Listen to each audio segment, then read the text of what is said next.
E aí, povo? Pessoal, seguinte, hoje nós vamos dar uma aulinha de geometria analítica para vocês como vocês nunca tiveram. Tá bem legal, bem organizadinha, bem bonitinha, mas é só a parte de introdução. Então, não só assistir essa com carinho e depois resolver os seus exercícios, como acompanhar as outras, tá? Geometria analítica, que é um assunto que tem aí bastante penetração nas provas de conhecimentos gerais. Você tem umas duas questõezinhas aí que devem aparecer no Enem e tal. Então vamos ficar atento. É difícil? Não é. Mas ela tem muito detalhe, muitas coisinhas. Então vamos começar aí pelo basicão para vocês nessa primeira parte da analítica. Bora lá! Primeiro, pessoal, temos que falar a respeito do plano cartesiano, que tem esse nome bonitão aqui, ó, ortogonal. O que quer dizer orto? Orto quer dizer reto. Plano cartesiano ortogonal, também chamado de plano Choi, x origem y, que é esse cara aqui, ó, que ele tem um eixo horizontal, que a gente chama de eixo das abscissas ou eixo x, uma reta vertical, que a gente chama de eixo y ou eixo das ordenadas.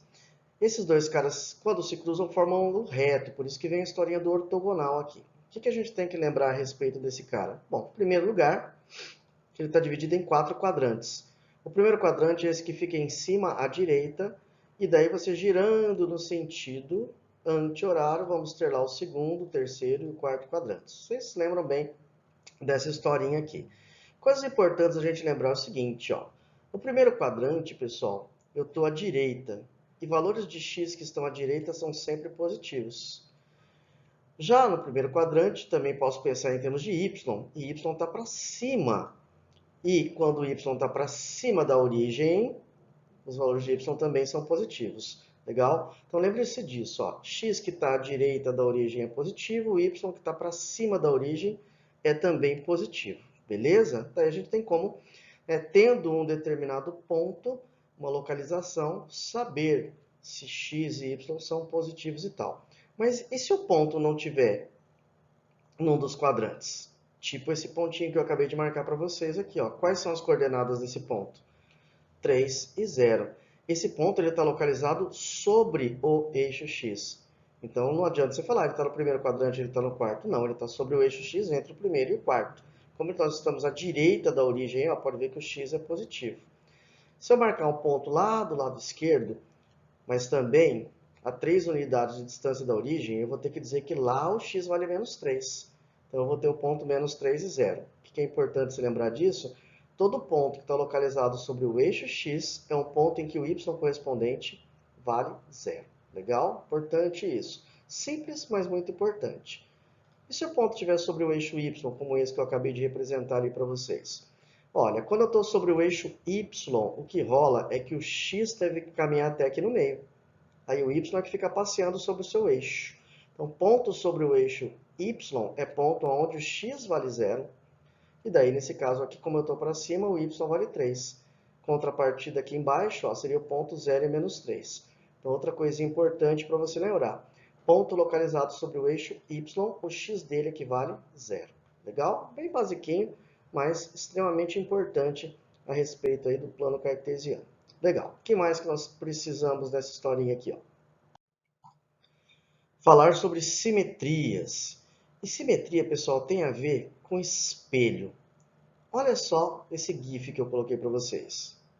Uma borboleta, que lá na biologia você aprendeu como possuindo uma simetria. Legal. E como é que funciona essa simetria? Bom, se eu traçasse uma reta aqui, ó, bem no meio da nossa borboleta, a gente ia verificar que a parte à direita e a parte da esquerda são uma o reflexo da outra.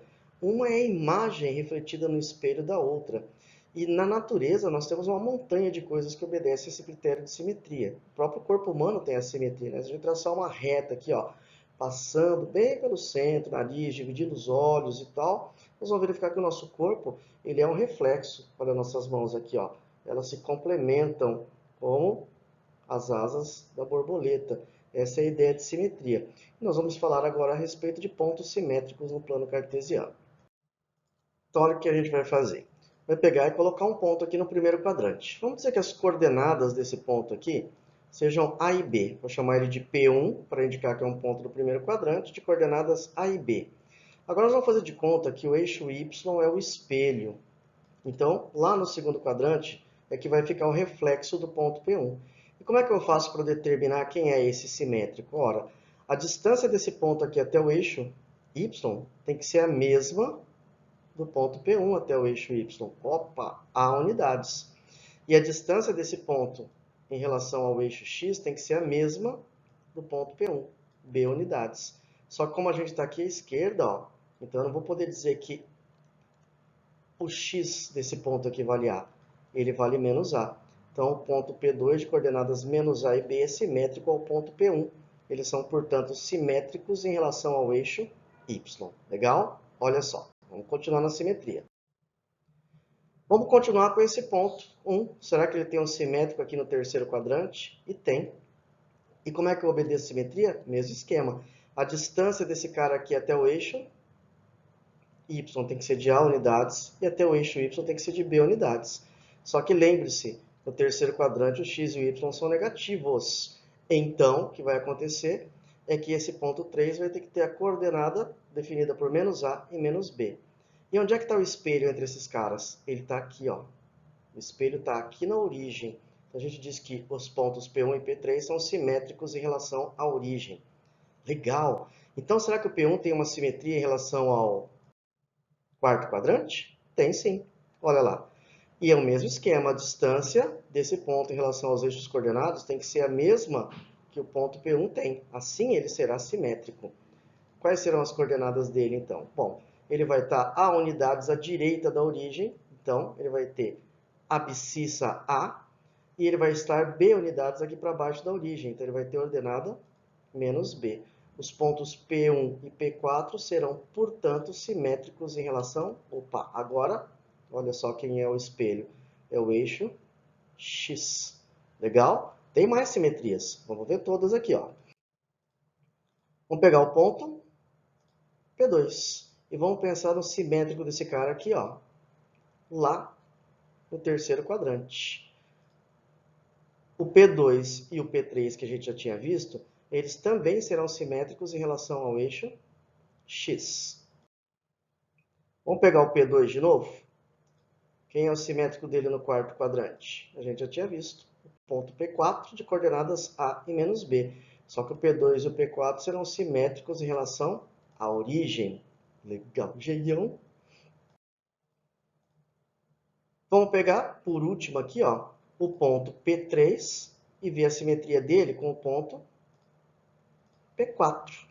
E quem é o eixo de simetria aqui? Onde é que está o espelho? No eixo Y. P3 e P4 são simétricos em relação ao eixo Y. Legal? Simetria, pessoal. Bem fácil. E lembre-se, distâncias que devem ser iguais em relação aos eixos coordenados. Então, aqui temos os 4 pontos que são simétricos entre si de uma vez só na tua representação. Bora falar agora sobre o camaradinha bem importante, ponto médio. Já começamos a pensar aqui em continhas, ainda que sejam bem simples. O que é o ponto médio? Bom, traçar o plano cartesiano. Vou marcar 2 pontos. Vou chamar o ponto A de coordenadas x1 e y1. O outro ponto, ponto B, de coordenadas x0 e y0. Vamos unir esses 2 pontos percorrendo o menor caminho possível, que vai ser esse segmento de reta aqui. O ponto médio, pessoal, vai ser o ponto que fica no meio do caminho entre A e B. Quer dizer, a distância dele até o A e até o B tem que ser a mesma, e é um ponto que deve estar sobre o segmento AB. Vamos chamar as coordenadas desse ponto médio de M e de xm e y'm, a sua abscissa e a sua ordenada, respectivamente. Repara que o xm está bem no meio entre o x0 e o x1, assim como o y'm fazendo o mesmo em relação às ordenadas. Então, é muito fácil calcular as coordenadas do ponto médio, pessoal. É simplesmente média aritmética entre as abscissas, média aritmética entre as ordenadas. Tá vendo? O ponto médio é bem fácil. Legal. Depois nós vamos ter pontos equidistantes, vamos ter outras historinhas. Mas agora, por enquanto, eu quero de você a ideia de ponto médio apenas. Então, vamos treinar isso. Determinar as coordenadas do ponto médio do segmento de extremos A, 3 e 8 e B, 5 e 2. Ridículo, Giel. x0 mais x1 vai ser 3 mais 5, 8, por 2, 4. E para o y médio, 8 mais 2, 10, por 2, 5. Então, as coordenadas do ponto médio do segmento AB serão definidas por emão igual 4 e 5. Fechou? Muito bom, fácil. Agora vamos pegar algo contextualizado. Um exercício aí com historinha. Em alguns países da África, as estradas ainda são muito precárias e com pouca infraestrutura. Em um desses países, há uma estrada já asfaltada com 2 postos de combustível, um no quilômetro 55 e outro no quilômetro 265, sem nenhum outro posto entre eles. O governo desse país decidiu construir 5 postos de combustível entre esses 2 já existentes, de modo que a distância dezinho entre 2 postos consecutivos seja sempre a mesma. Determine o valor de dezinho em quilômetros.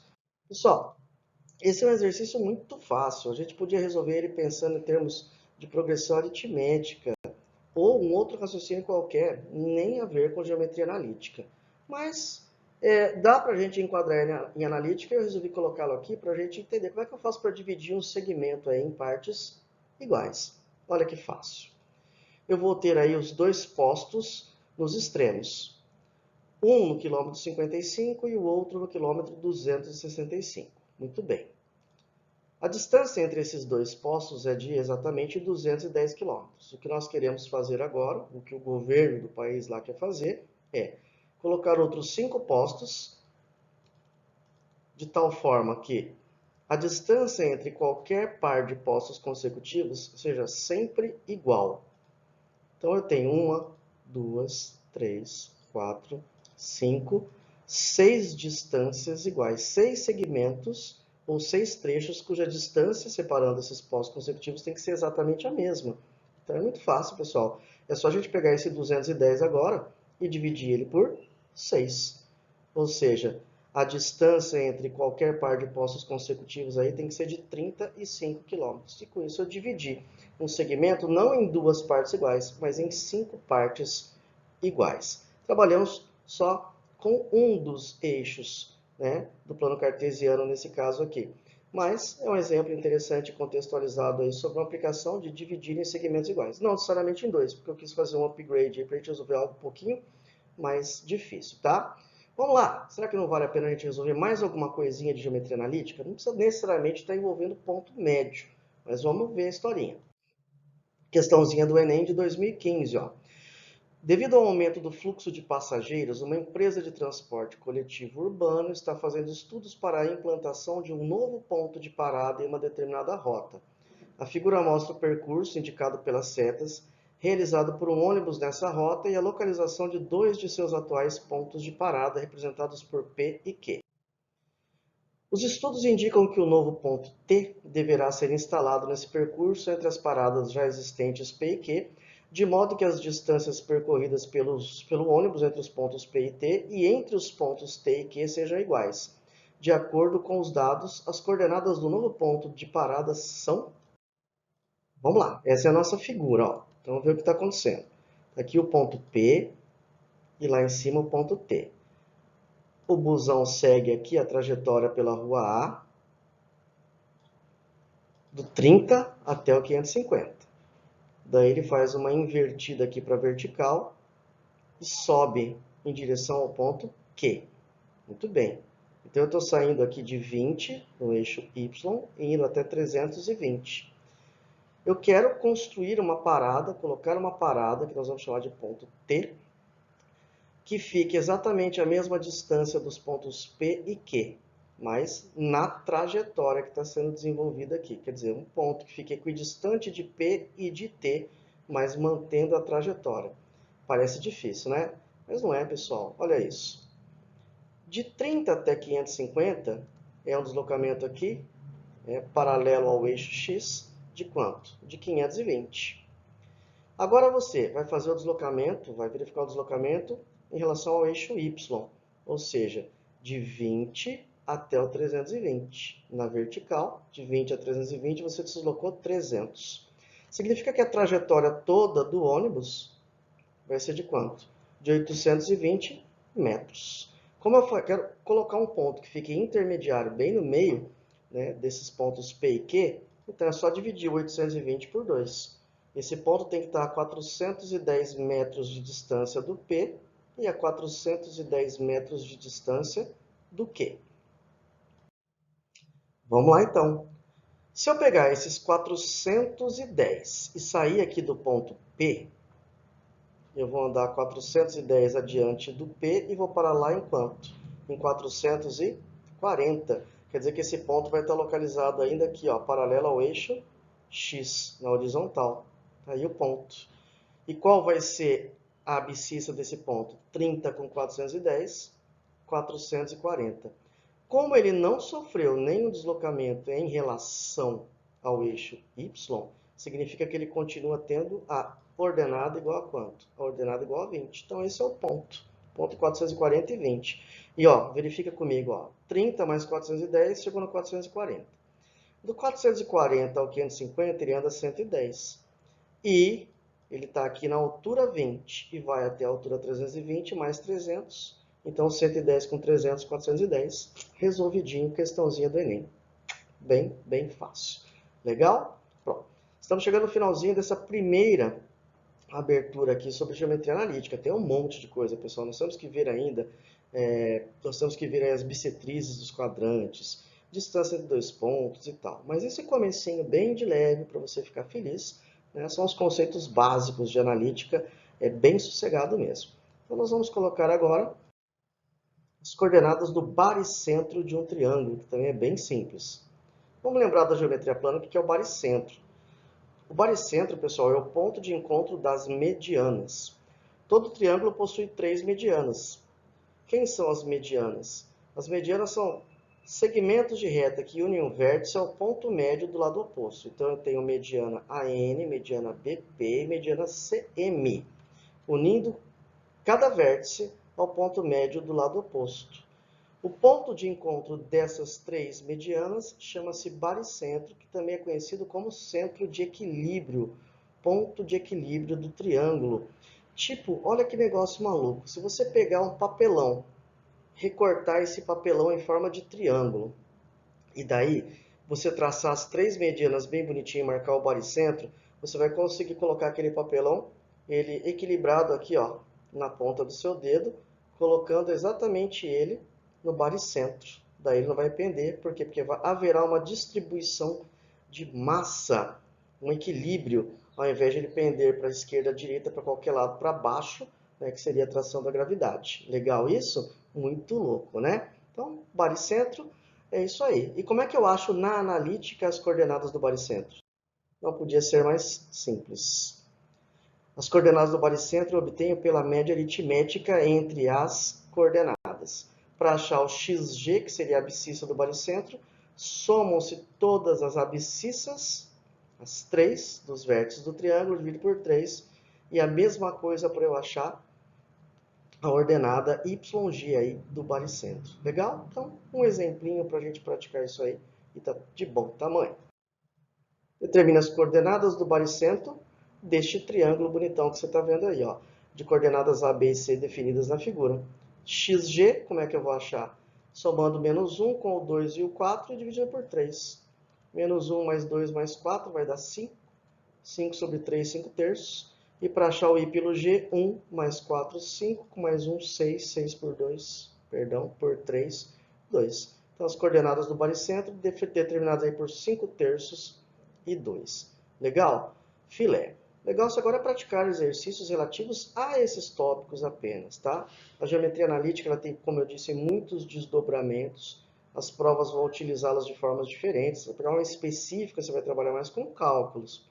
Mas se você pegar uma prova de conhecimentos gerais, a ideia é reconhecer certas características. E aí o que se cobra mesmo é a parte inicial da analítica, com mais algumas coisinhas que a gente vai ver na segunda parte. Então não perca a nossa próxima aula e você agora vai cuidar de resolver exercícios. Se dedicar para que a gente possa se ver da próxima vez e dar mais uma aprofundada. Beleza? Fique com Deus, beijo do Gião e até a próxima.